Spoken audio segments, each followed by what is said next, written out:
P B യോഗം കഴിഞ്ഞ ദിവസം അവസാനിച്ചു. മെനിങ്ങാന്ന് ഡൽഹിയിൽ അവസാനിച്ചു. ആ യോഗത്തിൽ മുഖ്യമന്ത്രി സംസ്ഥാനത്തെ പ്രതിപക്ഷ നേതാവായിരുന്ന കാര്യത്തിൽ ചർച്ച വന്നില്ല. സംസ്ഥാന നേതൃത്വത്തിന് ആ തീരുമാനം വിട്ടുകൊടുക്കുകയായിരുന്നു പി ബി ചെയ്തത്. സംസ്ഥാന ജനറൽ സെക്രട്ടറി MA ബേബി അത് വ്യക്തമാക്കുകയും ചെയ്തു. ഇന്നലെ സംസ്ഥാന സെക്രട്ടറി യോഗം ചേർന്നെങ്കിലും ആ വിഷയം ചർച്ചയ്ക്ക് എടുത്തില്ല.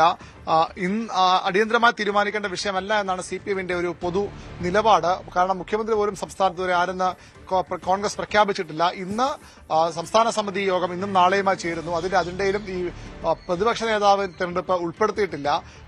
പക്ഷേ ഇന്ന് കോൺഗ്രസിന്റെ മുഖ്യമന്ത്രി ആരെന്ന് കോൺഗ്രസ് പ്രഖ്യാപിച്ചാൽ ഇന്ന് ഈ സംസ്ഥാന സമിതി യോഗത്തിനിടെ സംസ്ഥാനത്തുള്ള PB അംഗങ്ങൾ പിണറായി വിജയനും അതുപോലെ MA ബേബിയും MV Govindan general secretary അടക്കമുള്ളവർ യോഗം ചേർന്ന് ആരാകണം പ്രതിപക്ഷ നേതാവെന്ന കാര്യത്തിൽ നിർദ്ദേശം സംസ്ഥാന സമിതിക്ക് മുമ്പാകെ വയ്ക്കും.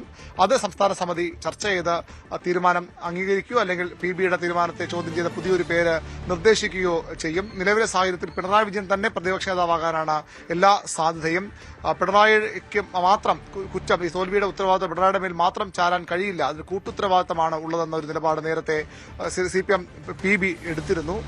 പിണറായി വിജയനെതിരെ കടുത്ത വിമർശനം ഉയരുകയും പിണറായി മാറി നിൽക്കണമെന്ന് വലിയൊരു അഭിപ്രായം, ഒരു പൊതു അഭിപ്രായം സംസ്ഥാന സമിതിയിൽ ഉണ്ടാവുകയും ചെയ്താൽ മാത്രമേ പിണറായി എന്ന പേരിൽ നിന്ന് CPM മാറി ചിന്തിക്കാനിടയുള്ളൂ. അങ്ങനെ വന്നാൽ KN ബാലഗോപാൽ പ്രതിപക്ഷ നേതാവാകും. അല്ലെങ്കിൽ പിണറായി വിജയൻ പ്രതിപക്ഷ നേതാവും KN ബാലഗോപാൽ CPM-ന്റെ കേന്ദ്ര കമ്മിറ്റി അംഗം, മുൻ ധനമന്ത്രി, അദ്ദേഹം പ്രതിപക്ഷ ഉപനേതാവുകയും ചെയ്യും. ഒരു ചുരുങ്ങിയ കാലത്തേക്ക് ടീമിന്റെ പകുതിയെങ്കിലും പിണറായി തന്നെ പ്രതിപക്ഷ നേതൃസ്ഥാനത്തേക്ക് തുടരാനാണ് എല്ലാ സാധ്യതയും.